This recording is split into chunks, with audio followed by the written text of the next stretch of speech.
Hello बच्चों, स्वागत है आपका अपने YouTube चैनल एक हैप केमिस्ट्री में। जैसा कि बच्चों आप लोग देख चुके थे इसके पहले वाले वीडियो में, जो हेनरी का नियम था या हेनरी से संबंधित जो सवाल थे, न्यूमेरिकल्स थे, डेरिवेशन था, उसको हम लोग कवर कर चुके हैं एक वीडियो में। अब जो टॉपिक आने वाला है आपका वो थोड़ा सा लेंदी टॉपिक है और ये बहुत ज़्यादा टफ है, लेकिन इसको सिंपल बनाने के लिए हम इस वीडियो में आपको ग्राफिक्स रूप से समझाने वाले हैं। तो हम उम्मीद ये करेंगे कि आप लोग इस टॉपिक को बेहतर ढंग से समझने की कोशिश करेंगे और हम चलते हैं अपने टॉपिक की तरफ। हमारा टॉपिक है क्या? सबसे पहले तो आप लोग चैनल पे अगर नए हैं तो चैनल को सब्सक्राइब करें, दोस्तों के साथ शेयर करें और वीडियो को ज़्यादा से ज़्यादा लाइक करें। तो देखिए बच्चों, हमारा जो पहला टॉपिक है वो है वाष्प दाब। जैसा कि हेनरी में आप पढ़ चुके थे, हेनरी ने बोला क्या था? उन्होंने कहा था कि जब कोई विलेय पदार्थ विलायक के अंदर घोला जाए या कोई गैसें घोली जाती है तो उसका वेपर प्रेशर जो होता है वो उसके मोल फ्रैक्शन के बराबर होता है। ठीक है, तो सेम कंडीशन यहां पर भी लागू होता है, उसी से संबंधित है। लेकिन हेनरी ने जो काम किया था वो गैस के ऊपर काम किया था। जो यहां काम करने वाले हैं हम किसी द्रव विलायक के लिए काम करने वाले हैं। ठीक है, तो यहां पर द्रव के लिए बात करेंगे, हेनरी ने क्या किया था? गैस के ऊपर काम किया था। तो बच्चों चलते हैं हम पहला टॉपिक पे अपने। हमारा पहला टॉपिक जो कह रहा है कि वाष्प दाब या वेपर प्रेशर होता क्या है। भैया वाष्प दाब का मतलब क्या होता है? जब किसी भी टेम्परेचर पर, जब किसी निश्चित टेम्परेचर पर किसी द्रव का वाष्प में परिवर्तन होना होता है या कोई द्रव विलायक जब किसी टेम्परेचर पर वाष्प में परिवर्तित होने के लिए जितना प्रेशर लगाती है उसी को हम वाष्प दाब कह देते हैं। ठीक है बच्चों, जैसे यहां पर देखो लिखा हुआ निश्चित ताप पर, मतलब किसी पर्टिकुलर टेम्परेचर पर क्या होता है कि किसी द्रव द्वारा वाष्प में परिवर्तन होने के लिए लगाया गया उपयुक्त दाब क्या कहलाता है? लगाया गया दाब वाष्प दाब कहलाता है। तो ठीक है बच्चों, तो देखो यहां पर क्या क्या आ रहा है हमारा ये हेडिंग कह रहा है कि निश्चित टेम्परेचर पर, मतलब किसी भी तापमान पर। जैसा कि आप जानते हो कि अगर पानी को बोतल में भर कर रख दिया जाए तो कुछ समय के बाद हम देखते हैं कि बोतल के ऊपरी हिस्से में क्या होता है कि बूंद के छोटे छोटे कण आ जाते हैं। इसका मतलब क्या हुआ कि अगर हम रख देते हैं तो जो इन्वायरमेंट का टेम्परेचर हमारा नॉर्मल है उस पर भी पानी का वेपराइजेशन होता है, मतलब वाष्पन होता है। अगर उसको हम पर्टिकुलर किसी टेम्परेचर पर रख दे या 100 डिग्री पर या इससे प्लस या माइनस में रख देते हैं तब भी हमारा जो है टेम्परेचर ये क्या होता है? वाष्पीकृत होता है। इस टेम्परेचर पर भी हमारा विलयन जो होता है वो वाष्पित होता है। तो अब यहां पर देखो क्या बोला है कि निश्चित ताप पर किसी द्रव द्वारा वाष्प में परिवर्तित होने के लिए लगाया गया दाब, मतलब वाष्प में परिवर्तित होने के लिए जितना प्रेशर लगा रहा है वो उसी को हम क्या कहेंगे? वाष्प दाब कहने वाले हैं। ठीक है, अब यहां पर जैसे कह रहा है, अथवा दूसरा आप हेडिंग क्या बोल सकते हैं? दूसरा कि जब किसी निश्चित ताप पर द्रव तथा गैस के मध्य क्या हो जाए? साम्य की अवस्था स्थापित हो जाए। भैया ऐसे समझो कि हमारे पास कोई लिक्विड है, लिक्विड को हम परिवर्तित किस में कर रहे हैं? गैस में कर रहे हैं। भैया लिक्विड जो है गैस में जा रही है, लेकिन गैस में कब तक जाएगी?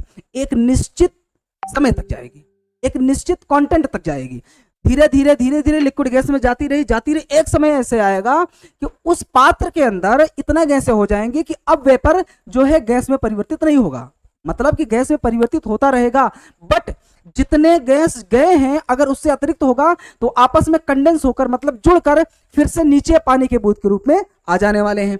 तो यहां पे कहा है कि किसी निश्चित ताप पर द्रव अथवा या तथा गैस के मध्य साम्यावस्था स्थापित होने के लिए लगाया गया दाब क्या कहलाता है? वाष्प दाब कहलाता है। देखो जैसे कि फिगर में आपको दिखाया गया है, भैया आप समझो यहां पर क्या है, ये हमारा है कोई विलयन।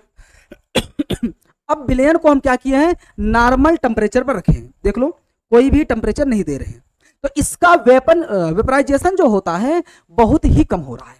अब यहां पर देखो दिखाई नहीं दे रहा वेपर कहां है, लेकिन जैसे ही इसको हम टेम्परेचर देना चालू कर देते हैं, मतलब इसको हम गर्म करना चालू कर दिए, तो देखिए क्या हुआ कि इसके सरफेस पर जो भी पानी के कण थे या विलायक, द्रव विलायक के जो भी कण थे और टेम्परेचर मिलते ही क्या हो गए? वो टूट गए, मतलब उनके बीच लगने वाला जो अट्रैक्शन फोर्स था, आकर्षण बल था, वो क्या हो गया है? नष्ट हो गया है।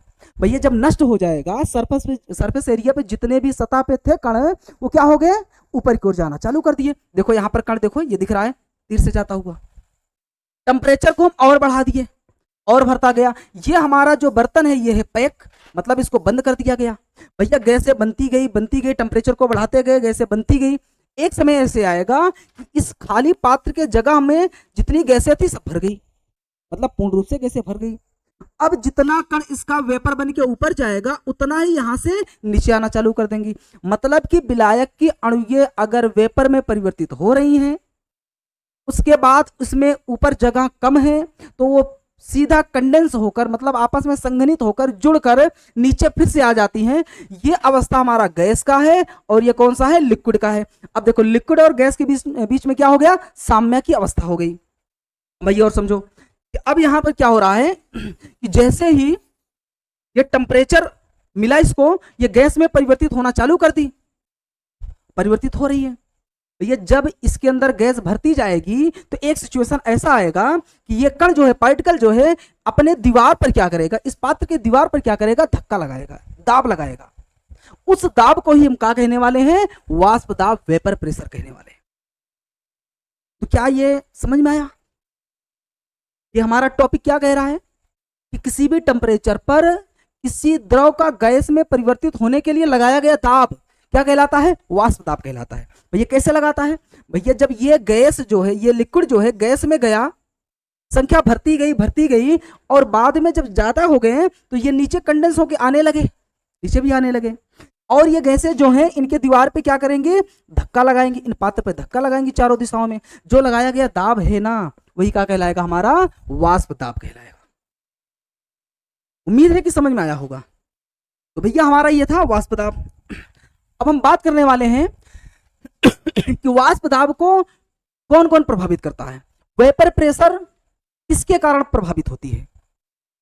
देखो अगर हम चाहते हैं कि वाष्प दाब ज्यादा से ज्यादा बने या वाष्प दाब कम से कम बने, तो ये कम ज्यादा वेपर बनने का क्या कंडीशन है, किसके कारण ये परिवर्तित हो सकती है। तो हमारे पास क्या है, कुछ फैक्टर है, कुछ कारक है, इनको हम कारक कहने वाले हैं। ये जो कारक आने वाला है, अब उसको हम देखते हैं क्या क्या कारक है।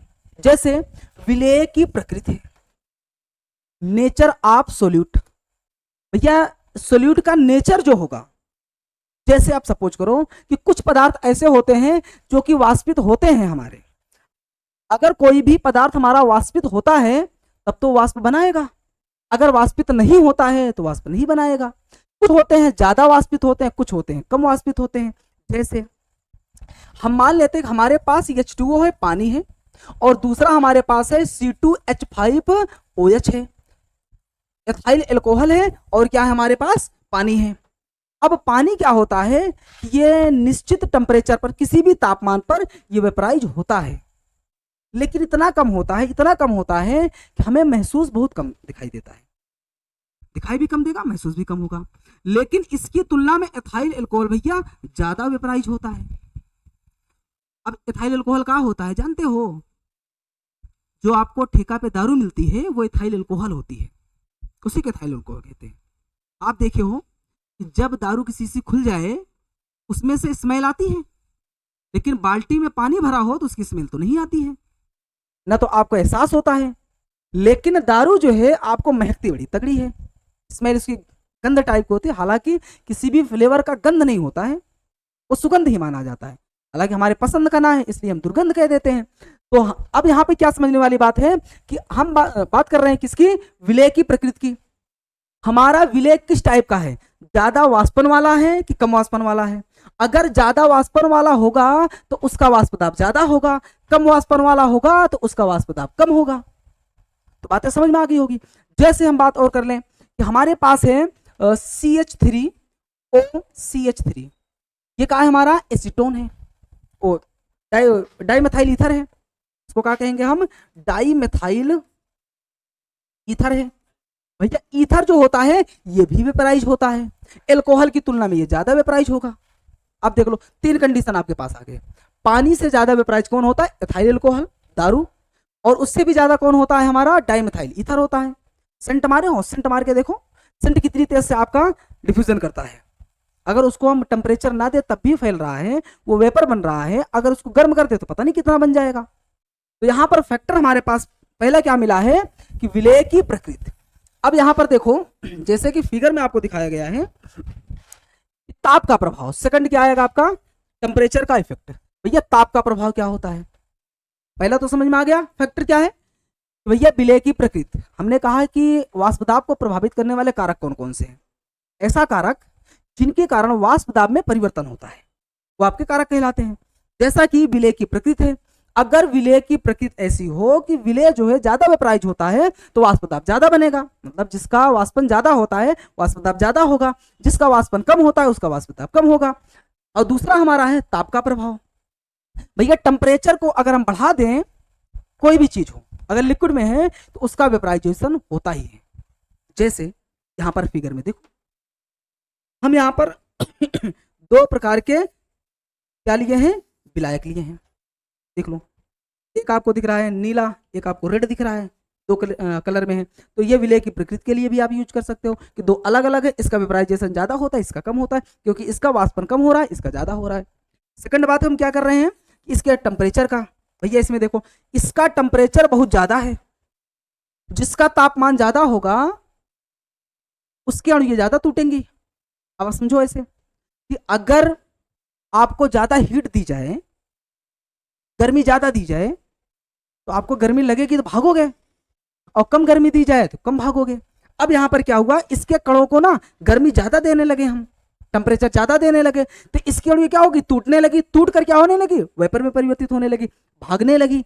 जो इसके द्वारा लगाया गया वाष्प दाब है उसी को हम क्या कहेंगे, वाष्प दाब कहने वाले हैं। लेकिन सेकंड में देखो कि यहाँ पर टेम्परेचर जो है हम कम दे रहे हैं, इसको कम गर्म कर रहे हैं, तो ऐसी कंडीशन में वेपर देखो यहाँ पर कम बन रहा है। ताप का सीधा इफेक्ट होता है, ये टेम्परेचर बढ़ेगा तो वाष्पन ज्यादा होगा, टेम्परेचर कम होगा तो वाष्पन कम होगा। तो ये दो फैक्टर हो गए हमारे। तीसरा हमारा फैक्टर क्या है, अवाष्पशील विलेय। भैया अगर किसी भी विलायक के अंदर अवाष्पशील विलेय मिला दे, अवाष्पशील का मतलब होता है ऐसा विलेय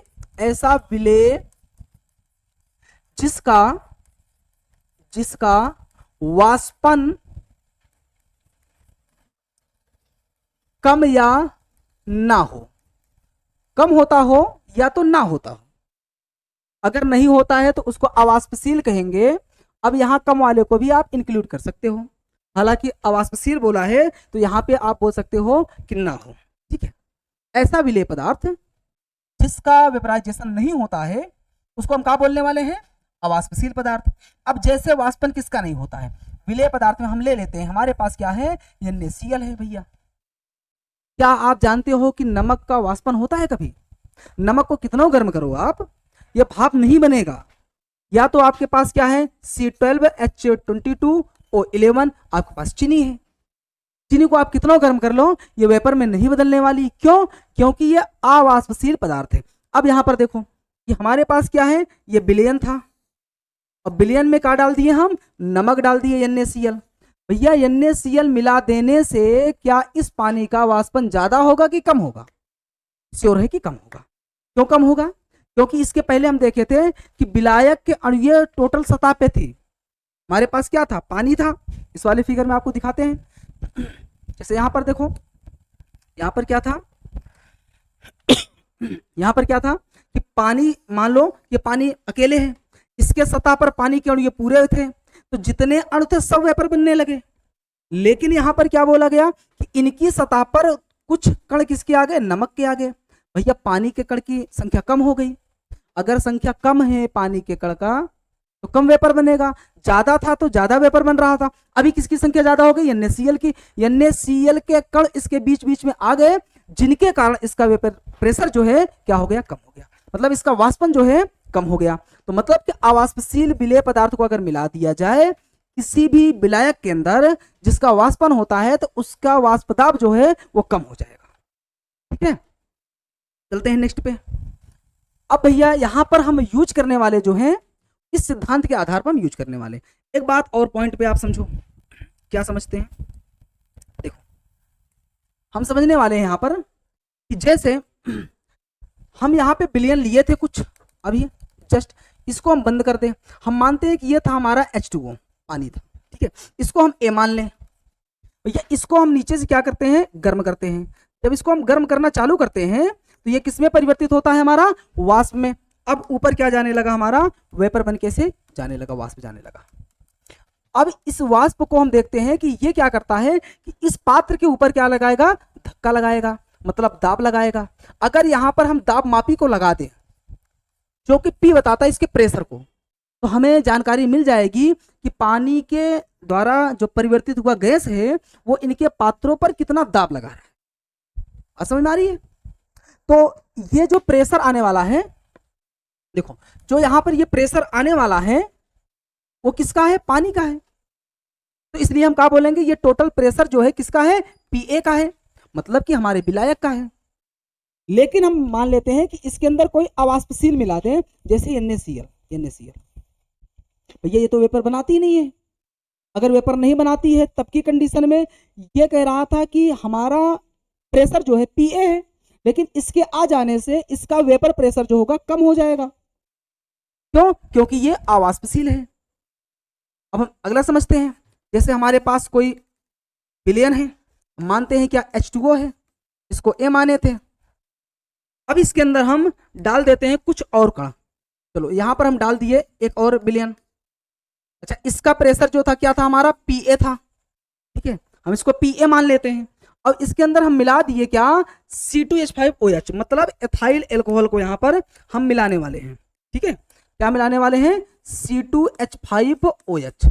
आप जानते हो एथाइल एल्कोहल जो है, इसको भी मान लें, जो है पानी से ज्यादा वेपर बनाता है। अब अगर एथाइल एल्कोहल शुद्ध अवस्था में था, अकेले था, तो इसका वेपर प्रेशर अपना रहा होगा खुद का। अब यहाँ पानी के आ जाने के कारण इसका वेपर प्रेशर कम हो जाएगा। अभी देखे थे कि दो घटकों को मिला देने से वेपर प्रेशर दोनों का कंबाइंड आता है। अब इस पात्र को हम मान लेते हैं बंद है और यहाँ पर दाब मापी लगा हो, तो यहाँ पर जो प्रेशर मिलने वाला है वो क्या है, हमारा P है। बात समझ में आ रही भैया, पानी था अकेले तो इसका वेपर प्रेशर जो बन रहा था वो क्या था, हमारा Pa था। ठीक है, क्योंकि टोटल विलयन का प्रेशर Pa था, उसको P माने थे। यहां पर देखो P था प्रेशर, इसके कारण Pa था। अब यहां पर कह रहा है कि एथाइल अल्कोहल का भी तो अपना प्रेशर होगा, इसको हम क्या मानेंगे, Pb मानेंगे। ठीक है, अब यहां ये कह रहा है कि पानी का खुद का वेपर प्रेशर कितना था, शुद्ध अवस्था का कितना था। भैया शुद्ध अवस्था का वेपर प्रेशर होता है P0A। ठीक है, पानी का शुद्ध अवस्था का वेपर प्रेशर क्या है, P0A है, और विलयन में पानी का खुद का वेपर प्रेशर क्या है, Pa है। वैसे एथाइल एल्कोहल का शुद्ध अवस्था में वेपर प्रेशर कितना मानोगे, P0B, और विलयन में एथाइल एल्कोहल का खुद का वेपर प्रेशर कितना है, Pb है। बातें क्लियर हो रही होंगी। और टोटल इन दोनों के कारण आने वाला वेपर प्रेशर क्या है हमारा, वो है P। ठीक है, क्या है, प्रेशर P है। और P हमें मिला क्या, P हमारा क्या है, Pa का वेपर प्रेशर है और Pb का है, मतलब Pa का वेपर प्रेशर है प्लस Pb का। यही सिद्धांत आप पढ़े थे क्लास 11th में, कहां पर, डाल्टन का आंशिक दाब का नियम, ठीक है बालक, हम इसको देख चुके थे। क्या था, डाल्टन के आंशिक दाब का नियम, विलयन में उपस्थित कुल घटकों का वेपर प्रेशर जो होता है उस विलयन का वेपर प्रेशर होता है। ए का वेपर प्रेशर, बी का। लेकिन एक बात ध्यान में रख लेना आप कि जब विलयन में दो घटक हों तो एक घटक का वेपर प्रेशर, एक घटक का वेपर प्रेशर Pa होगा और बी घटक का Pb होगा। लेकिन Pa का शुद्ध अवस्था में वेपर प्रेशर क्या होता है, P0A होता है, और बी का क्या होता है, P0B होता है। बात समझ में आ रही है। चलो अब वही चीज यहां पे कह रहा है राउल्ट का नियम। ठीक है, देखो राउल्ट का नियम क्या कहता है, राउल्ट के नियमानुसार अवाष्पशील विलय में किसी घटक का आंशिक दाब जो होता है उस घटक के मोल प्रभाज के समानुपाती होता है। मतलब अगर यहां पर हम कोई अवाष्पशील विलय ले लें, अभी जस्ट बताए थे आपको कि अवाष्पशील विलय ले लेने से, यहां पर देखो कि अगर हम इसको लिए हैं NaCl को, भैया ये वेपर बनाती ही नहीं है। अगर वेपर नहीं बनाती है तो इसका वेपर प्रेशर इनमें इंक्लूड नहीं होने वाला है, लेकिन इसके कारण इस विलयन का वेपर प्रेशर कम हो जाएगा। जो अब बनने वाला है वेपर प्रेशर क्या मानेंगे, Pa के बराबर ही तो टोटल प्रेशर होगा। तो ये किसके बराबर होगा, इसके पानी के कणों की संख्या के बराबर, मतलब कि इसके मोल प्रभाज के समानुपाती होगा। ठीक है, चलते हैं। क्या कह रहा है हमारा कि टोटल विलयन का वेपर प्रेशर, टोटल विलयन का वेपर प्रेशर जो होता है उस विलायक के प्रेशर के बराबर तथा उसके मोल प्रभाज के, विलायक के मोल प्रभाज के समानुपाती होता है। तो हमारा परिभाषा यहां से चालू, देख लो, अवाष्पशील विलयन में किसी घटक का आंशिक दाब उस घटक के मोल प्रभाज के समानुपाती होता है। अब यहीं पर वही चीज देखो दे रहा है कि ये क्या है, हमारा टोटल विलयन का प्रेशर है। भैया टोटल विलयन का प्रेशर जो है अवाष्पशील के कारण वो घटक ए का प्रेशर के बराबर है, और घटक ए का वेपर प्रेशर ही टोटल विलयन का प्रेशर है। लेकिन घटक ए का प्रेशर कितना होगा, जितना सरफेस पे उसके पार्टिकल्स होंगे, कण होंगे, कितने कण हैं, यक्स ए कण है। ठीक है, अब चलते हैं डिफिनीशन की तरफ। देखो यहां पर यही चीज बोला है, तो यहां पर लिखा है जैसे P बराबर P A directly proportional X A. ठीक है, अब भैया हमारा काम कहां से चालू होता है, इस जगह से, P A directly proportional X A से। ठीक है, अब यहां पे हम इसको डिफाइन करने वाले हैं, तो क्या होगा, चलो इसको साइड रखते हैं एक बार। भैया हमने कहा था कि P बराबर क्या होता है, पी ए डायरेक्टली प्रोपोर्शनल किसके, एक्स ए के। ठीक है, कि टोटल विलयन का वेपर प्रेशर जो होगा विलायक के वेपर प्रेशर के बराबर तथा विलायक के मोल प्रभाज के समानुपाती होगा। तो हमारा जो चलने वाला है सूत्र यहां से चलने वाला है, तो हम क्या लेंगे कि पी ए बराबर क्या हो जाएगा, या पी ए बराबर यहां पे कांस्टेंट वैल्यू आएगी, इसको कहेंगे के इंटू एक्स ए। ठीक, ये हमारा, इसको समीकरण हम 1 मान लेते। ठीक है भैया, ये हमारा क्या हो गया, समीकरण 1 हो गया। ध्यान से समझना, क्योंकि यहां से ना क्वेश्चन आपके आते हैं प्रश्न, और 100% यहां से आने वाला है बोर्ड में। आपकी बार ये आएगा, या तो आपका आदर्श अनादर्श विलयन आएगा, धनात्मक ऋणात्मक विचलन आने वाला है, या यहां से डायरेक्ट सवालें आ जाती हैं, और यहां से 100% आपके सवालें आने वाली हैं। ठीक है, तो इसको इसलिए आप लोग बहुत अच्छे से ध्यान से समझिएगा। तो भैया क्या कह रहा है कि पी ए बराबर क्या होगा, के इंटू एक्स ए। के क्या है, कांस्टेंट वैल्यू है। अब यहां हम मान लें कि यदि शुद्ध विलायक हो, तो क्या बोलेंगे, शुद्ध विलायक लेने पर, भैया हम शुद्ध विलायक ले लिए, तो अभी बोले थे शुद्ध विलायक का वेपर प्रेशर क्या होता है, पी ए उसका कितना होता है, पी नॉट ए होता है। जो विलयन में उस घटक का वेपर प्रेशर है शुद्ध अवस्था में कितना था, पी नॉट ए था, तो पी ए बराबर किसके होगा, पी नॉट ए के होगा। ठीक है, और अगर यहां पे आप मान रहे हो कि हमारे पास जो विलयन है वो कैसा है, शुद्ध है। शुद्ध का मतलब है कि उसमें दूसरा कोई कंपोनेंट है ही नहीं है, मतलब कि उसके अंदर कोई दूसरा घटक नहीं है। तो हमारे पास घटक कौन कौन से हैं, हमारे पास है यक्स ए। आप जानते हो मोल प्रभाज में पढ़े थे कि यक्स ए प्लस यक्स बी बराबर कितना होता है, 1 होता है। ठीक है, यक्स ए प्लस यक्स बी बराबर कितना होता है, 1 होता है। भैया आप कह रहे हो कि इसमें बी नहीं है, यह शुद्ध है, केवल कौन है, यक्स ए अकेले है, तो यक्स ए बराबर कितना हो जाएगा आपका, 1 हो जाएगा। ठीक है, शुद्ध लेने की वजह से यहाँ पे लिखेंगे हम, इसको ब्रैकेट में डाल दो, चलो ये ब्रैकेट में हो गया। तो शुद्ध विलायक लेने पर पी ए बराबर क्या होता है, पी नॉट ए होता है वेपर प्रेशर, और इसका मोल प्रभाज कितना होगा, 1 होगा। अब इसका मान, इन दोनों का मान हम समीकरण 1 में रख लें। ये क्या बोलेंगे कि समीकरण 1 से आपका समीकरण 1 क्या कह रहा है, पी ए बराबर के into X A. P A का मान कितना मिला, पी ए का मान कितना मिला है, पी नॉट ए, मतलब इसके स्थान पे हम रख सकते हैं पी नॉट ए। तो हो गया पी नॉट ए बराबर, अब देखो के, अच्छा यही है ना, लिखो के इंटू यक्स ए का मान कितना मिला, यहां पर देखो 1 मिला, तो इसको हम 1 रखेंगे तो के ही आने वाला है। तो हमें तो मिल गया क्या, के की वैल्यू। इतना जबरदस्त चीज है, सोचो साइंस में कितना गजब का खेला होता है। अब यहां पर सोचो कि अगर कोई शुद्ध विलायक हो, अगर कोई भी शुद्ध विलायक हो, तो उसका जो वेपर प्रेशर होता है कांस्टेंट वैल्यू होती है, मतलब उससे ज्यादा वेपर बनता ही नहीं है। वो पात्र ना ब्लास्ट करेगा ना फटेगा, कुछ नहीं होने वाला है। क्यों, क्योंकि यहां पर शुद्ध विलायक का वेपर प्रेशर जो होता है वो एक कांस्टेंट वैल्यू हो जाती है।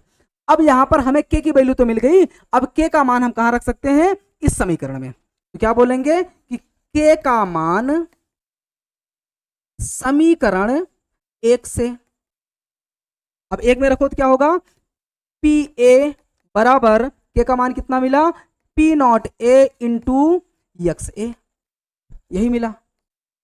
ये किसके लिए है, शुद्ध विलायक घटक ए के लिए है।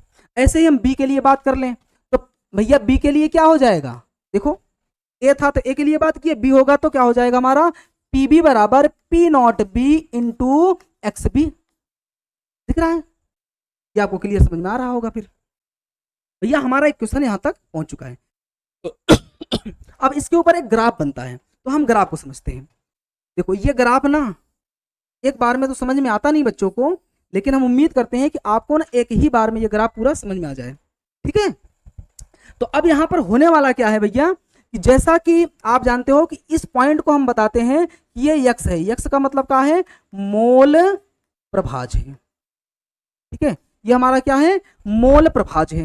अब भैया ये मोल प्रभाज है तो आप जानते हो कि इसमें घटक कुछ मिला होगा, तो हम मान लेते हैं कि यक्स ए बराबर कितना है, 1 है। शुद्ध अवस्था में है, अगर शुद्ध अवस्था हम ए के लिए बात कर रहे हैं तो ए के लिए क्या करेंगे, तो यक्स ए बराबर कितना है, मान 1 है। तब की कंडीशन में यक्स बी कितना मान हो गया, शुद्ध अवस्था में बी है ये नहीं है, मतलब 0 होगा। तो ए अगर होगा अकेले तो इसका वेपर प्रेशर शुद्ध अवस्था में बहुत ज्यादा होगा, बहुत हाई होता है। तब की कंडीशन हम इस पॉइंट पे मान लेते हैं, इसका क्या है, ये है पी ए, ठीक है। यक्स ए का जो वेपर प्रेशर है वो क्या है, पी ए है। अब यहां पर जैसे जैसे हम इसमें विलेय को मिलाते जाएंगे, क्या करेंगे, जैसे जैसे अब यहां पर हम विलेय को डालते जाएंगे, किसको, विलेय को, एक्स बी को मिलाते जाएंगे, तो ए का वेपर प्रेशर कम होता जाएगा लेकिन बी का बढ़ता जाएगा, क्योंकि शुद्ध अवस्था में ए था, ए वाला क्या करेगा, अपना शुद्ध अवस्था का वेपर बनाएगा, बी आ गया कम हुआ, और बी डाल दी और कम हुआ, मतलब ग्राफ जो है सीधा नीचे गिरता हुआ नजर आ रहा है। एक समय ऐसे आएगा कि ये ग्राफ जो है कहाँ चला जाएगा, 0 पे चला जाएगा। तो यहां पहुंचने के लिए इसका पी ए का मान कितना हो गया, अब 0 हो गया। भैया 0 पी ए का मान होगा तभी इसका वेपर प्रेशर 0 होगा। अगर पी ए मतलब अगर यहाँ पर एक्स ए होगा, सॉरी यहाँ पर एक्स ए होगा ना, यहाँ पर अगर एक्स ए होगा, एक्स ए होगा तो इसका वेपर प्रेशर कुछ ना कुछ होगा। जब एक्स ए का मान 0 हो गया तो इसका वेपर प्रेशर भी 0 हो गया। अब हम एक्स बी को डालते गए तो एक्स बी का वेपर प्रेशर बढ़ता जाएगा बढ़ता जाएगा। हम मान लेते हैं कि ए की तुलना में ज्यादा वेपर बनाता है, तो इस पॉइंट पे हम मान लेते हैं कि इसका क्या है, पीबी है। भैया इसका वेपर प्रेशर सीधा बढ़ता हुआ ऐसे जाएगा, ये रहा। तो एक्स बी का मान धीरे धीरे क्या होगा, 1 के इक्वल हो जाएगा। बी है ही नहीं, मतलब ए है ही नहीं यहाँ पर, तो बी तो 100% हो गया अब हमारा। तो अब क्या करने वाले हैं कि भैया हम देखते हैं ये वेपर प्रेशर किसको दिखा रहा है। पहला वाला जो आपका वेपर प्रेशर है ये वाला पॉइंट दिखा रहा है इसको, पी ए को। पी ए बराबर किसके होता है, पी ए जो होता है वो किसके बराबर होता है, P not A into X A के। अभी देखे थे पी ए बराबर किसके, P not A into X A के होता है। और ये वाला ग्राफ किसको बता रहा है, ये वाला ग्राफ आपका जो है ये बता रहा है किसको, पीबी को। पीबी बराबर किसका होता है, P not B into X B के। मतलब दोनों का ग्राफ समझ में आ गया, दोनों का वेपर प्रेशर क्लियर है। अब हम मान लेते हैं कि टोटल का वेपर प्रेशर भैया कितना है। जो टोटल का वेपर प्रेशर होगा, अब यहां पे चेक करते हैं, ये है टोटल का वेपर प्रेशर। टोटल का वेपर प्रेशर कितना माने थे, पी माने थे। पी किसके बराबर होता है, पी ए प्लस पीबी के। मतलब इन दोनों का वेपर प्रेशर यहां पर मिला हुआ है तो क्या हो जाएगा, पी ए प्लस पीबी। यही तो था डाल्टन के आंशिक दाब का नियम। क्या ये ग्राफ क्लियर समझ में आया? अगर समझ में आया है तो आप लोग कमेंट में जरूर बताएं कि कितना अच्छे से समझ में आया। अगर नहीं समझ में आया है तब भी आप लोग इसको हमको जरूर सूचना दें, ठीक है। आप लोग ज़्यादा से ज़्यादा इस वीडियो को शेयर करें और लाइक करें। तो चलते हैं हम आगे। देखो यहाँ तक ग्राफ हो गया। अब क्या करने वाले हैं भैया, कि अब इसी इक्वेशन को हम आगे बढ़ाते हैं। हमारा इक्वेशन क्या कह रहा है,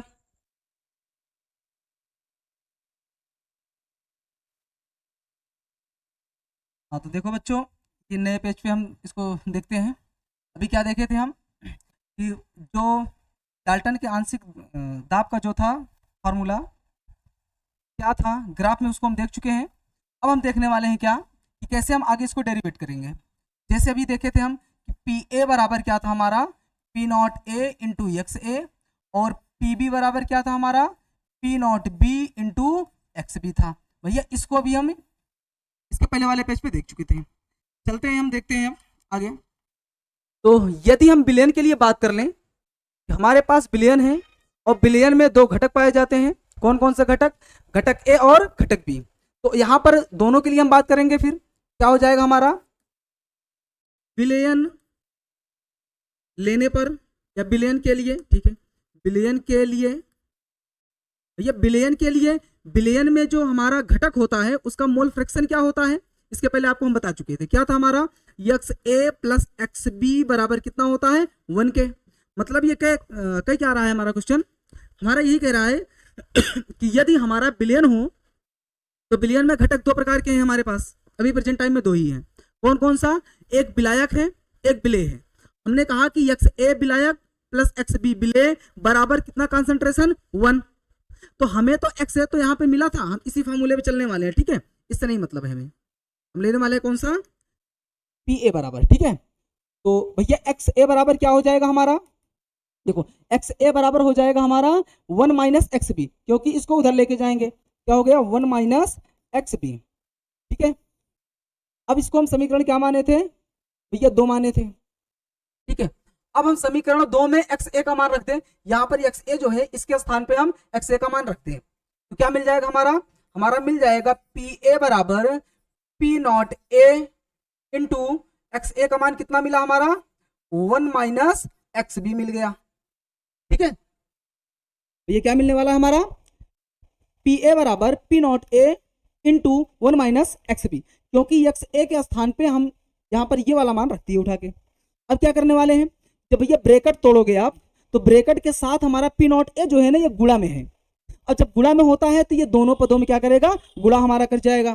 तो क्या हो जाएगा हमारा, पी ए बराबर पी नॉट ए, क्योंकि P not A into 1 P not a, ठीक है ना, इतना आएगा। फिर इसके साथ करोगे तो माइनस क्या हो जाएगा, P not A into X B, ठीक है। तो भैया अब हम क्या करने वाले हैं, देखो अब हम एक्स बी को उधर लेके जाने वाले हैं। एक्स बी अब इसके साथ पी नॉट ए के साथ गुणा में है, तो इसलिए दोनों साथ ही में जाएंगे, क्योंकि गुणा वाला भाग हो जाता है, इसलिए हम इसको साथ ही में लेके जाने वाले हैं। तो हमारा क्या हो जाएगा, ये हो जाएगा हमारा पी ए, अब इधर माइनस है तो इधर आएगा तो प्लस हो जाएगा, प्लस क्या हो जाएगा P not A into X B बराबर क्या बचा हमारा उस साइड में, पी नॉट ए बचा हुआ है। चलो अब भैया क्या करने वाले हैं, हम इस पी ए को इधर लेके आते हैं, क्योंकि जो देखो यहाँ पर पी ए जो है और पी नॉट के साथ ये प्लस में है, और इधर आएगा तो क्या हो जाएगा, माइनस हो जाएगा। क्योंकि आप जानते हो मैथ में कि अगर बराबर के दूसरी साइड में, अगर बराबर के दूसरी साइड में कोई भी पद जाता है तो उसका चिन्ह जो है वो चेंज हो जाता है। अब यहाँ पर पी नॉट ए जो, ये पी ए जो है पी नॉट ए के साथ में प्लस में है, और यहाँ पर भी ये प्लस में है, तो इसलिए इस साइड में आएगा तो ये माइनस हो जाएगा। तो हमारा क्या बचने वाला है, देखो ध्यान से, P not A into X B बराबर इस साइड में क्या है हमारा, पी नॉट ए माइनस, क्योंकि ये प्लस वाला उधर जाएगा तो माइनस, क्या हो गया, पी ए हो गया, ठीक है। अभी हमारा काम नहीं हुआ है, हमारा क्या करना था, एक्स बी को बाहर लेना था बस। अभी बचा क्या है हमारा, पी नॉट ए। भैया P not A X B के साथ में गुणा में है, तो इधर जाएगा तो गुणा में क्या हो जाएगा, उल्टा भाग में हो जाएगा।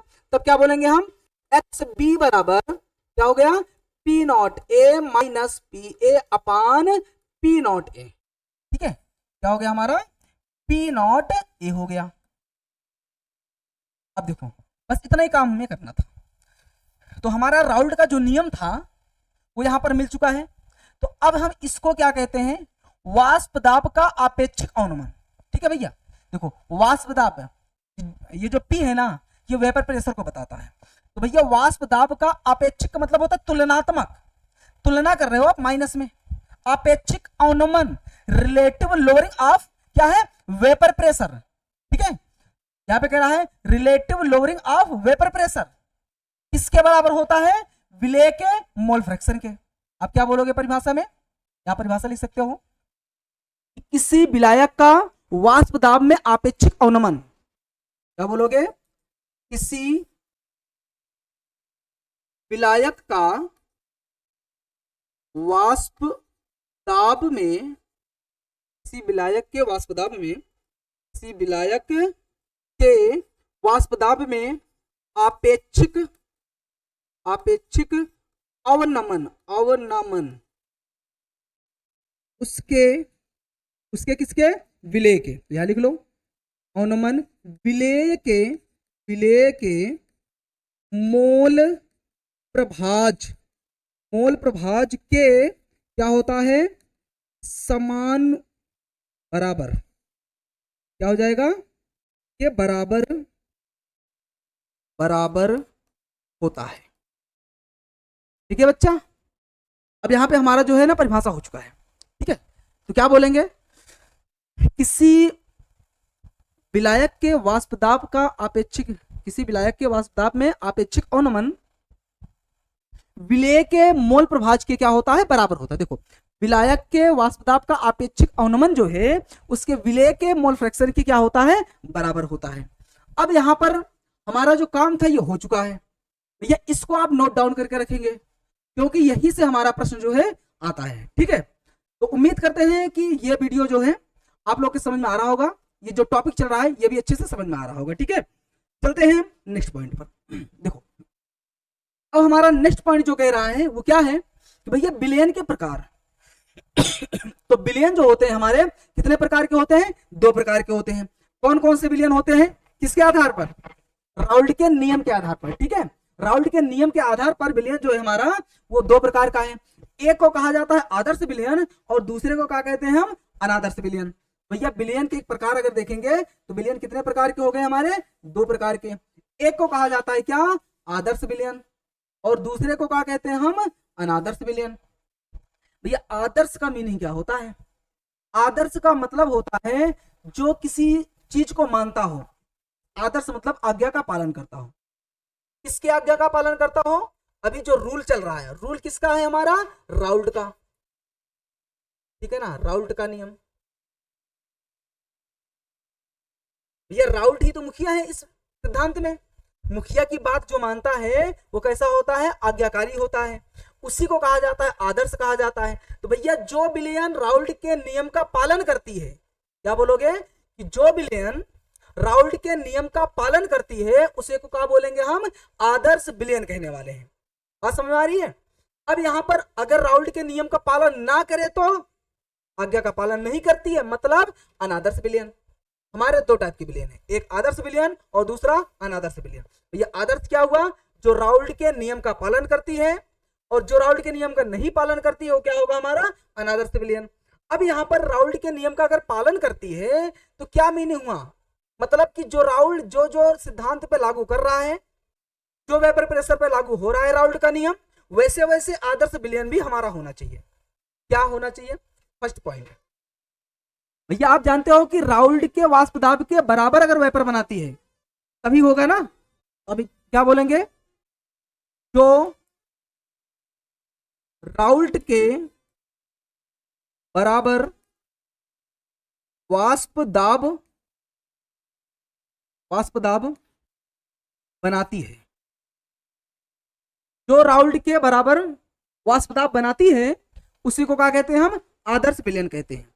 मीनिंग क्या हुआ, फर्स्ट पॉइंट ये कह रहा है कि जो PA है वो बराबर होना चाहिए P0A इंटू XA के, जो PB है वो बराबर होना चाहिए P0B इंटू XB के। मतलब कि ये दोनों कह रहा है कि इसके भरपूर उसका नियम का पालन करता।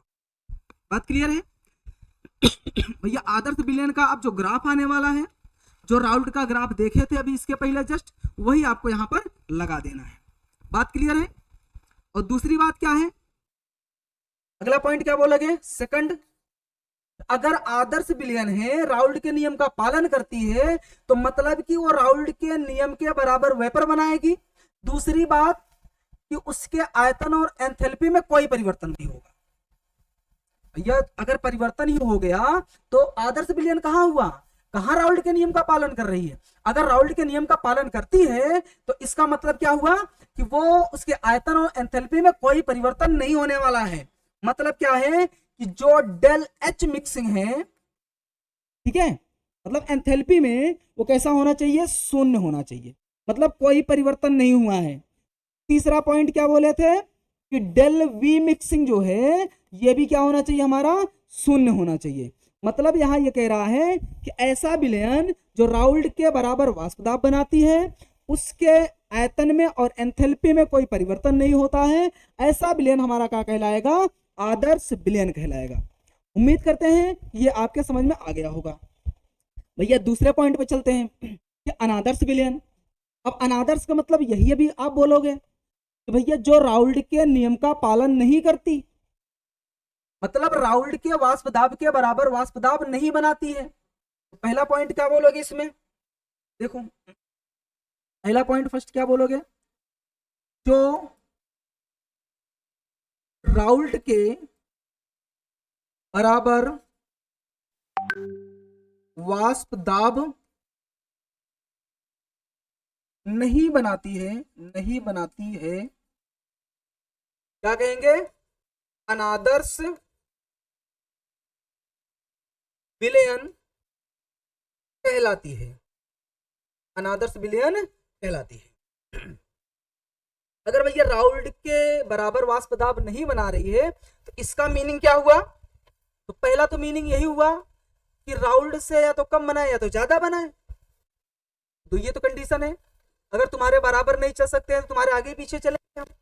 अगर ये कह रहा है कि तुम्हारे बराबर वाष्प दाब नहीं बनाएंगे तो तुम्हारे आगे पीछे ही वाष्प दाब हम बनाएंगे, तो मतलब क्या हुआ, या तो ये राउल्ट के वाष्प दाब से कम बना ले या तो ज्यादा बना ले। तो भैया हमारा अनादर्श विलयन कितना हुआ, दो प्रकार का हो गया।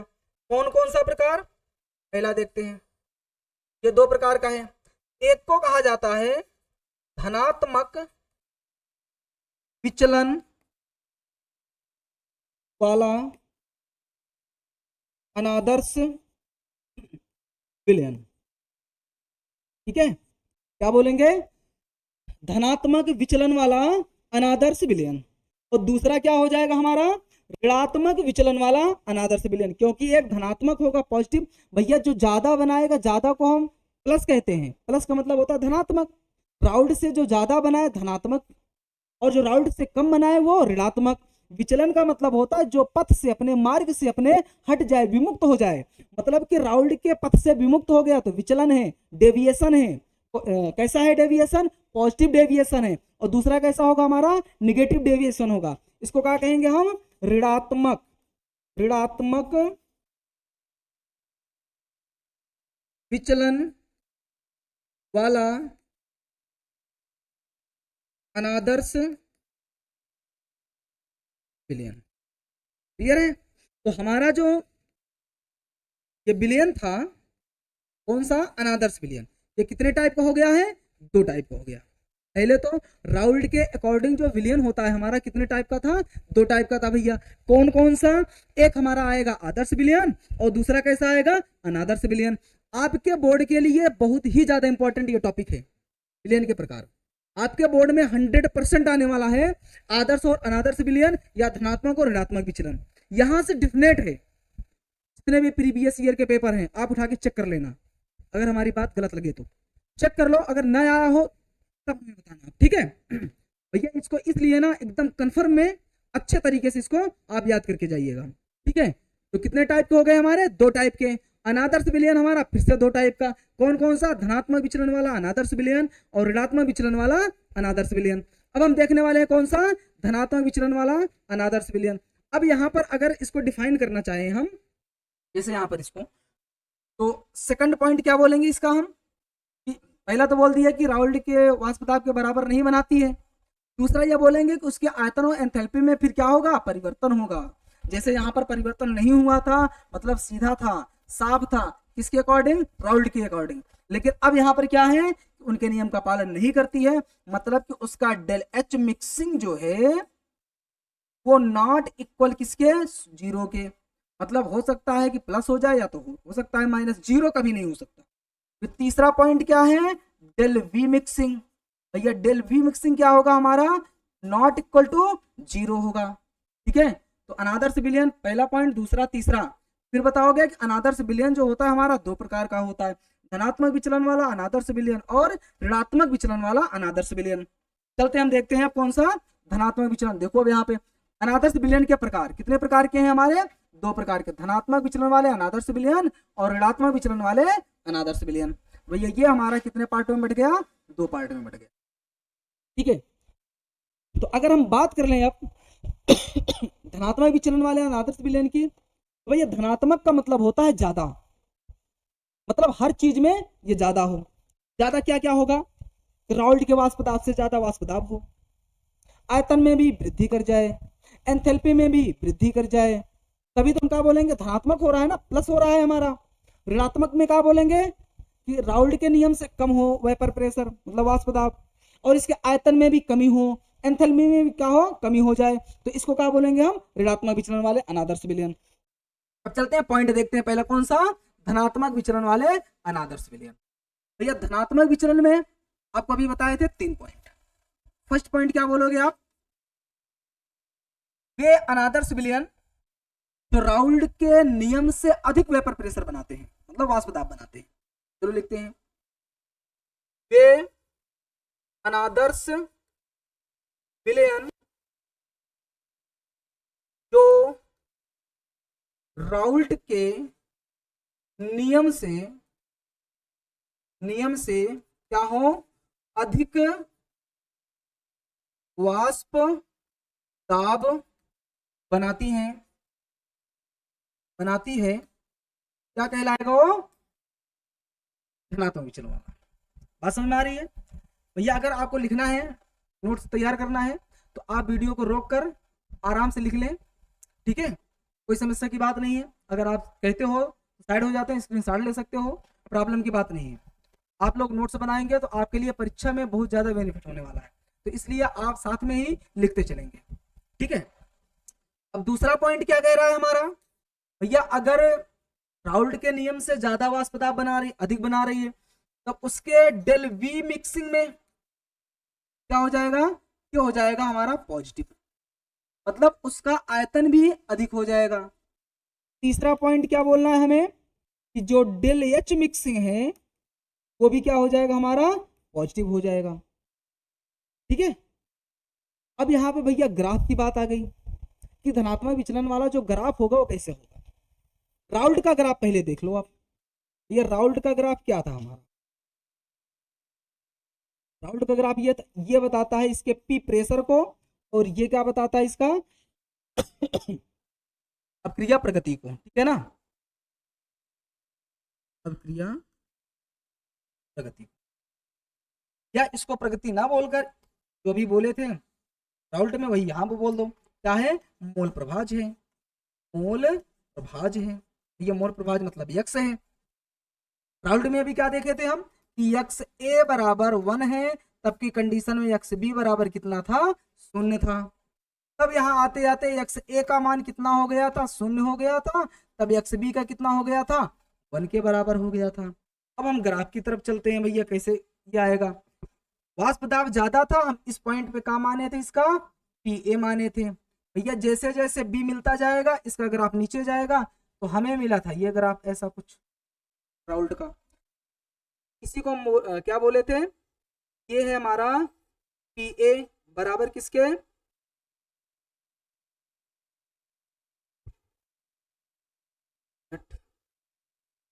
क्या बोलेंगे हम, पी ए बराबर किसके, P not A into X A वाला ये ग्राफ था हमारा। ऐसे ही हमारा सेकंड ग्राफ आएगा, ये सेकंड ग्राफ क्या था हमारा, तो हम इस पॉइंट पे मान लेते हैं अधिक वेपर प्रेशर है, ये क्या है, पीबी को है, तो ये ग्राफ सीधा ऐसे चला जाएगा यहाँ पर, तो ये किसको बता रहा है, पीबी को, पीबी बराबर क्या है, P not B into X B का है। और टोटल का वेपर प्रेशर हमारा क्या मिला था, यहाँ पर देखो कि भैया टोटल का वेपर प्रेशर था ऐसा कुछ, ये था हमारा पी, ये हमारा था पी, पी बराबर किसके था, पी ए प्लस पीबी के, यही तो अभी हम देखे थे इसमें राउल्ट के नियम में। भैया अब क्या कह रहा है कि राउल्ट से अधिक वेपर बनाती है, मतलब कि इसका ग्राफ पी है और पीबी का दोनों का क्या हो जाएगा, अधिक हो जाएगा। अब हम क्या करने वाले हैं, यहाँ पर अधिक बनाने वाले हैं। अधिक में कैसे बनेगा हमारा, देखो जो पी ए है ये ग्राफ कुछ ऐसा चला जाएगा, देख लो ये क्या हो रहा है हमारा, पॉजिटिव हो रहा है। ऐसे ही हमारा क्या हो जाएगा, ये पीबी भी हो जाएगा हमारा, ये भी क्या है देखो एक्स्ट्रा हो रहा है, बढ़ रहा है ऐसा। देखो जब पीए और पीबी का वेपर प्रेशर अधिक हो गया तो भैया टोटल विलयन का भी हमारा अधिक हो जाएगा। इसलिए क्या बोलने वाले हैं अब, यहाँ पर जो वेपर प्रेशर आने वाला है वो भी हमारा क्या हो जाएगा, अधिक हो जाएगा। तो टोटल विलयन का वेपर प्रेशर हमारा ये रहा। ठीक है, तो ग्राफ एकदम क्लियर समझ में आया होगा। धनात्मक विचलन के लिए यहाँ पर पीए और पीबी दोनों का वेपर प्रेशर अधिक हो रहा है, इसलिए टोटल विलयन का जो वेपर प्रेशर है वो भी अधिक हो रहा है। इसी को क्या कहेंगे हम, धनात्मक विचलन वाला अनादर्श विलयन। इसमें क्या था कि इसके डेल मिक्सिंग और एच मिक्सिंग आयतन में और एंथैल्पी में दोनों में क्या हो चुकी है, वृद्धि हो चुकी है। अगर हम इसको समझना चाहें कैसे वृद्धि हुई है तो देखते हैं, से पीछे चलो धनात्मक विचलन। अभी क्या देखे थे दूसरा पॉइंट में कि जो डेल एच मिक्सिंग था वो भी हमारा कैसा था, पॉजिटिव था। और तीसरा डेल वी मिक्सिंग जो था ये भी हमारा कैसा था, पॉजिटिव था। ये अब आ जाओ पॉइंट पे।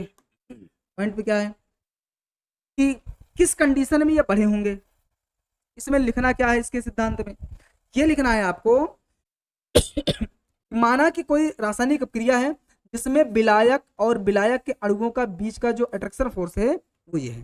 ठीक है, हमारा अणु जो है, कण जो है, एक ये है दूसरा ये है, और ये आबंध द्वारा ये आपस में बधे हुए अट्रैक्शन फोर्स के द्वारा। ऐसे ही हमारा विलेय होगा, विलेय और विलेय के अणु जो हैं आपस में बधे हुए हैं। अगर यहां पर इनके दोनों के बीच का अट्रैक्शन फोर्स जो है ये इक्वल हो या ना हो, हम मान लेते हैं कि इनके बीच का अट्रैक्शन फोर्स इक्वल नहीं है। ए और ए के अणुओं के बीच, चलो हम मान लेते हैं इक्वल है, कोई दिक्कत ना, इतना टेंशन की बात नहीं है, कुछ भी मान लो। मेन पॉइंट ये है कि विलायक और विलायक के अणुओं के बीच, विलेय और विलेय के अणुओं के बीच लगने वाला आकर्षण बल जो होता है वो विलयन में, जब भैया विलयन में जाएगा तो ये क्या बन जाएगा, ए बी बन जाएगा। बात समझ में आ रही, ए ने ए को छोड़ा और बी ने बी को छोड़ा, ए ने बी के साथ जुड़ गया तो ए बी बन गया हमारा। मतलब विलायक का अणु टूटा, विलेय का अणु टूटा, विलायक का एक विलेय का एक आपस में जुड़कर ये विलयन बना लिए। अब ये कह रहा है कि इसमें परिवर्तन क्या देखने को मिल रहा है, भैया यही देखने को मिल रहा है, अगर यहाँ पर विलायक के अणुओं के बीच लगने वाला अट्रैक्शन फोर्स ज्यादा था, ठीक है, इनके बीच अट्रैक्शन फोर्स ज्यादा था, तो विलायक में विलेय और विलायक के अणुओं के बीच अट्रैक्शन कम हो गया। अब भैया अट्रैक्शन ज्यादा होगा अगर आकर्षण, तो नजदीक नजदीक होंगे, जिसके साथ खिंचाव आपका ज्यादा होगा, लगाव होगा, उसके नजदीक आप हो। अगर लगाव नहीं है तो आप दूर गए। जो चीज नजदीक होगा कम जगह में आ जाएगा, उसका आयतन जो होगा कम होगा। अगर कोई दूर दूर चला गया आयतन बढ़ गया। तो वही कह रहा है कि विलायक और विलायक के अणुओं के बीच, विलेय और विलेय के अणुओं के बीच लगने वाला आकर्षण बल जो होता है, विलयन में विलायक और विलेय के अणुओं के बीच लगने वाले आकर्षण बल से क्या होता है, ये ज्यादा होता है। क्या होगा भैया, ये ज्यादा होगा। अट्रैक्शन फोर्स किसका ज्यादा होगा, विलायक और विलेय अणुओं के बीच का। ठीक है, विलयन में नहीं, यहाँ विलायक विलायक और विलेय विलेय के बीच क्या होता है, अट्रैक्शन फोर्स ज्यादा होता है। अगर आकर्षण ज्यादा है तो ये नजदीक रहे होंगे कम आयतन में, जैसे ही विलयन में गए ये दूर दूर हो गए, फ्री हो गए। यहाँ पर बाउंडेशन था, एक दोनों साथ में थे, यहाँ पर गए दोनों अलग अलग एक दूसरे से जुड़ गए, तो इसलिए इनका अट्रैक्शन फोर्स क्या हो गया, कम हो गया। अगर कम अट्रैक्शन फोर्स है, इनकी अणु दूर दूर हो गई, और जैसे दूर होती है आयतन में क्या हो गया, वृद्धि हो गई। तो भैया क्या मिला, हमारा आयतन में वृद्धि हो गई। दूसरा कंडीशन है, अब समझो कि ये अणुओं के अंदर जो था अट्रैक्शन फोर्स बहुत ज्यादा था। हम मान लेते हैं कि 50 कैलोरी था, ठीक है। अब 50 कैलोरी टूटा, इतनी ऊर्जा थी। अब यहां पर क्या हो गया कि 30 कैलोरी तो यूज हुआ, ठीक है, 30 कैलोरी यूज हुआ।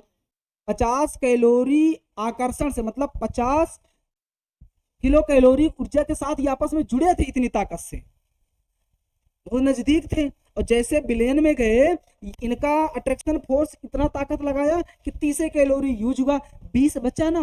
जो 20 कैलोरी बचा भैया, इनके आबंध बनाने से वो क्या होगा, मुक्त होगा। मतलब कि यहां से ऊर्जा क्या हो जाएगी, निकल जाएगी, उसमें क्या हो जाएगी, वृद्धि हो जाएगी। बात समझ में आ रही है? सिग्मा में क्या हो जाएगी, वृद्धि हो जाएगी। यहां उम्मीद करते हैं कि ये भी आपके समझ में आ चुका होगा। भैया आप अब यहां पर आप बता सकते हो इनके आयतन और एंथैल्पी में किस प्रकार का परिवर्तन हुआ है। अगले पॉइंट पे चलते हैं। हमारा कह रहा है ऋणात्मक विचलन वाले अनादर्श विलयन। भैया ऋणात्मक का मतलब क्या बोलोगे, निगेटिव डेविएशन। अब निगेटिव डेविएशन का होता है हमारा, तो चेक करते हैं। सेम वही चीज बोलने वाले हैं फर्स्ट पॉइंट पे। जो विलयन राउल्ट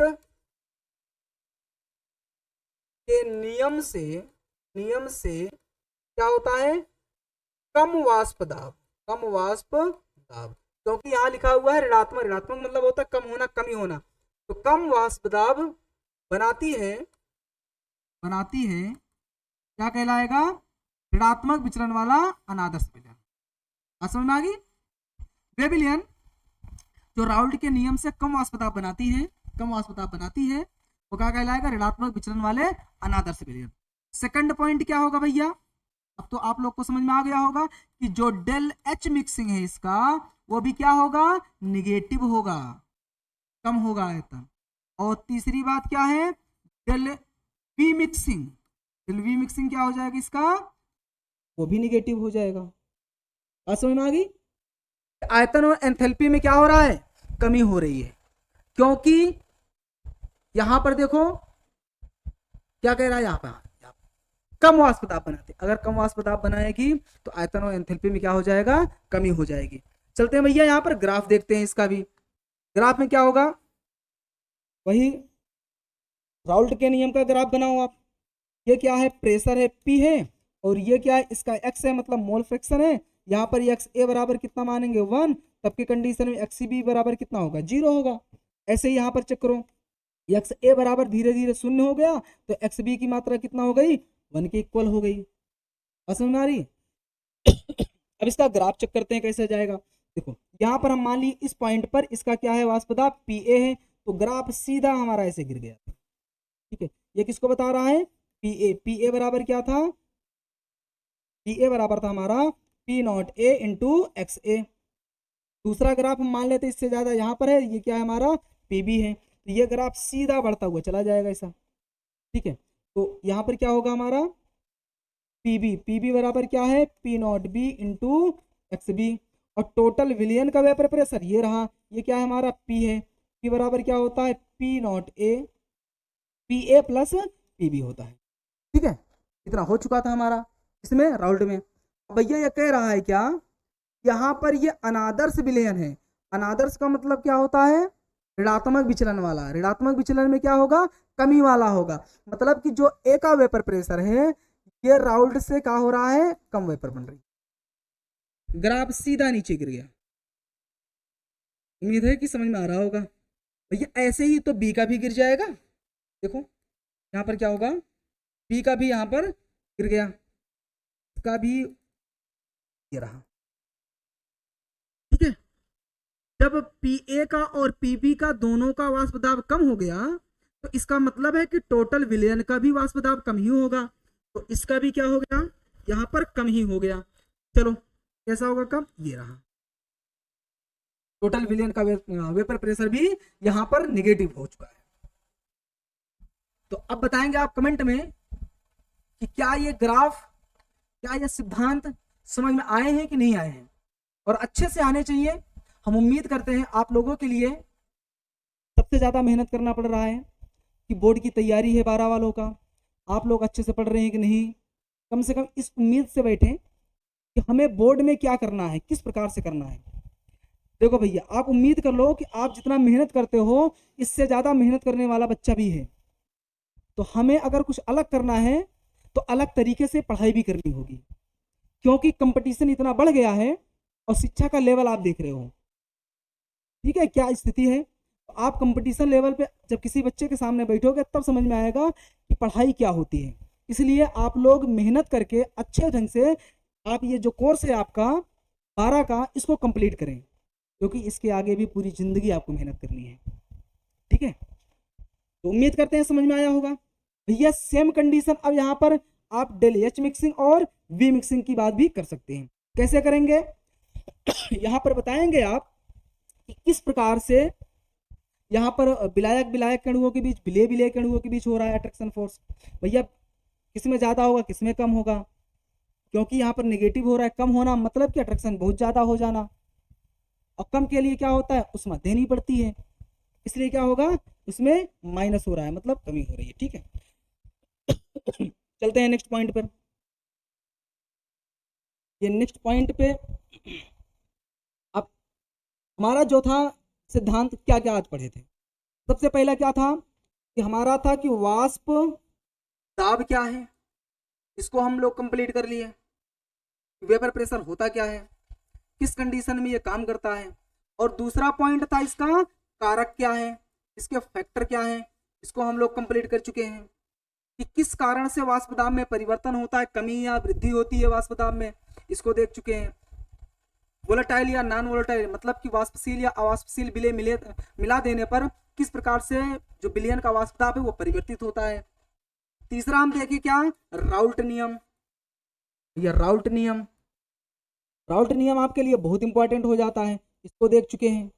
राउल्ट नियम में क्या है हमारा कि राउल्ट नियम बड़ा लेंदी हो जा रहा है, ये लेंदी हो जा रहा है, इसलिए इसमें से तोड़ तोड़ के टॉपिक आपसे पूछता है। राउल्ट का नियम बताओ आप, राउल्ट का जो सिद्धांत है डेरिवेशन आप इसको करके बताओ। आदर्श अनादर्श विलयन क्या है, धनात्मक ऋणात्मक विचलन क्या है, इसका ग्राफ क्या है, सवालें क्या है, इस प्रकार से आपसे पूछा जाता है। ठीक है, तो सेकंड क्या हम किए हैं, आदर्श विलयन और अनादर्श विलयन। ठीक है, ये दोनों कंप्लीट कर लिए हम। और अगला पॉइंट क्या चेक किए थे हम, धनात्मक क्या है, धनात्मक विचलन और ऋणात्मक विचलन, ये दोनों क्या होते हैं। तो आई होप आप लोगों को समझ में आया होगा। और ये लेक्चर कैसा लगा आप लोग कमेंट सेक्शन में जरूर बताएं। और हाँ, आप लोग वीडियो को लाइक करें और अपने दोस्तों के साथ शेयर करें, चैनल को सब्सक्राइब करें। अगर आप चैनल पर नए हैं तो 100% ये उम्मीद करिए कि आपको अच्छा या बेहतर ढंग से हर सब्जेक्ट की क्लासें चलाई जाएंगी। आपकी इंग्लिश की हैं, फिजिक्स की है, केमिस्ट्री की है, बायोलॉजी की है, हर प्रकार के विषय जो है आपके यहाँ पर चलेंगे। और आप लोग ज़्यादा से ज़्यादा इसको अपने दोस्तों के साथ शेयर करें और चैनल को सब्सक्राइब करें। अगर नए हैं चैनल पे तो अवश्य ही सब्सक्राइब करें, क्योंकि आप तक नोटिफिकेशन पहुँचता रहेगा टाइम से। और हाँ बेटा, आप लोग जो प्रीवियस ईयर का पेपर है उसको हम सॉल्व कराएंगे परीक्षा के समय, और जो आपका हार्ड वर्किंग है वो भी हम आपका करवाएंगे। और गेस्ट पेपर भी आपको दिया जाएगा, जिनमें से 70-80% आपका श्योर है, बाकी जो बचा है इतना तो हम ही खींच देंगे, टेंशन ना लीजिए। तो thank you for watching. Channel एक हैप केमिस्ट्री में आपका स्वागत है। आप लोग चैनल को सब्सक्राइब करें, लाइक करें और दोस्तों के साथ शेयर करें। मिलते हैं नेक्स्ट वीडियो में एक नए लेक्चर के साथ और नए एक उम्मीद के साथ। तब तक के लिए नमस्कार, जय हिंद।